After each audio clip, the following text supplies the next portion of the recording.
అండి అందరికీ నమస్కారం. వెల్కమ్ టు మై ఛానల్ బంగారు సహస్ర కుకింగ్. ఈరోజు ఈ వీడియోలో టేస్టీగా కిచిడీని ఇంట్లోనే ఎలా చేసుకోవాలో చూపించబోతున్నాను. ఈ కిచిడీని చేసుకోవడం చాలా ఈజీ అండి. ఇందులో చాలా రకాల వెజిటేబుల్స్ని వేసి చేయడం వలన హెల్తీగా ఉంటుంది. ఇది 1 ఇయర్ పిల్లలకి కూడా తినిపించచ్చు. ఈ కిచిడీని చేయడానికి నేను ఇక్కడ ఒక చిన్న గ్లాసు రైస్ని తీసుకొని నీట్గా కడుక్కొని నానబెట్టుకున్నాను.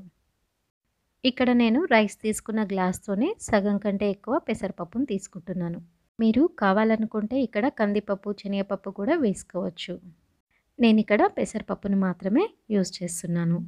ఇలా పెసరపప్పును కొంచెం దూరగా వేయించుకోవాలి. ఇలా వేయించుకోవడం వలన కిచిడి మంచి రుచితో పాటు తినేటప్పుడు కమ్మటి స్మెల్ కూడా వస్తుంది. ఇలా పెసరపప్పును వేయించుకున్న తర్వాత పెసరపప్పును ఒక గిన్నెలోకి తీసుకొని నీట్గా కడుక్కొని నానబెట్టుకోవాలి. ఇప్పుడు కిచిడీని చేయడానికి కొద్దిగా నెయ్యిని తీసుకుంటున్నాను. మీరు ఇక్కడ నెయ్యికి బదులుగా ఆయిల్ని కూడా యూజ్ చేయొచ్చు. కానీ కిచిడీ నెయ్యితో చేసుకుంటే చాలా రుచిగా ఉంటుంది.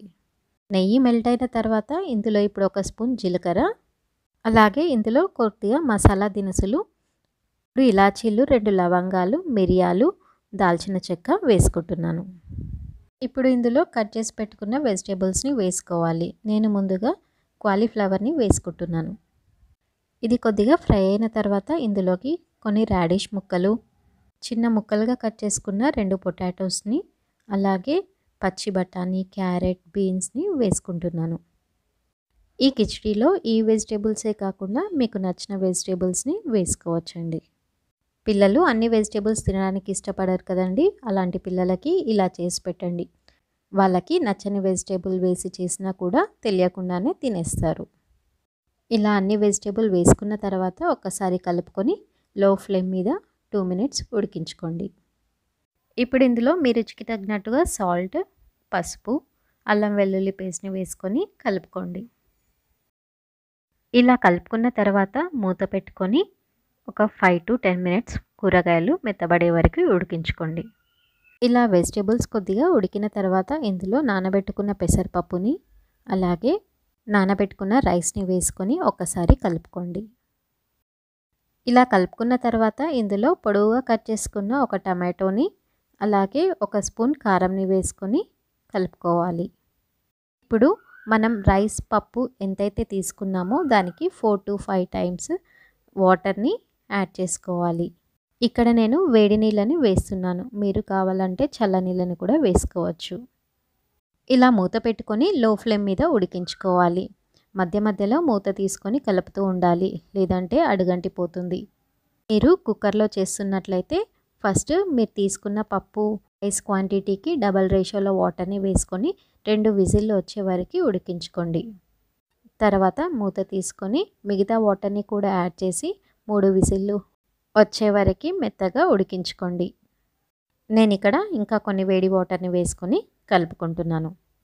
కిచిడి కొంచెం పల్చగా ఉంటేనే బాగుంటుంది. ఇలా కలుపుకుంటూ చూసుకొని వాటర్ సరిపోకపోతే వేసుకోండి. ఇలా కిచిడి మెత్తగా ఉడికిన తర్వాత ఇందులో 1/2 స్పూన్ ధనియాలు, జీలకర్ర కలిపిన పొడి, 1/2 స్పూన్ గరం మసాలా వేసుకోవాలి. కిచిడి మనకి వేడిగా ఉన్నప్పుడు పల్చగా అనిపిస్తుంది.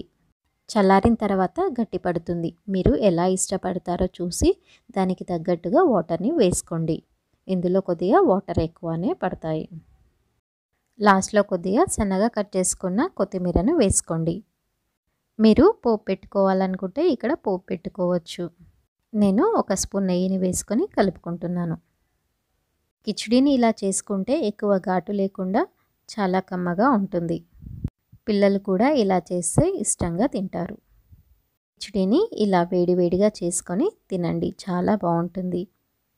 ఇంతే అండి, మసాలా వెజిటేబుల్ కిచిడీ అయితే రెడీ అయిపోయింది. మీకు ఈ వీడియో నచ్చినట్లయితే వీడియోని లైక్ చేసి ఛానల్ని సబ్స్క్రైబ్ చేసుకోండి. అలాగే మీకు ఈ కిచిడీ ఎలా అనిపించిందో కామెంట్ చేయండి. మీకు ఈ రెసిపీ నచ్చినట్లయితే ఈ వీడియోని మీ ఫ్రెండ్స్తో, రిలేటివ్స్తో షేర్ చేయండి. Thank you for watching this video.